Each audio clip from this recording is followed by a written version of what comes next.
রোগীর জন্য ব্লাডের প্রয়োজন হলে কল দেওয়ার আগে কয়েকটা জিনিস মাথায় রাখবেন।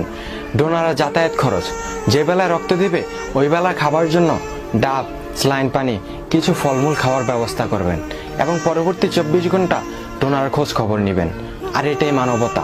ডোনারকে আপ্যায়ন করার মতো সাধ্য যদি আপনার না থাকে তাহলে রক্তদাতার হাত ধরে দোয়া করে দিবেন, কারণ মহান সৃষ্টিকর্তা তো সবই জানেন।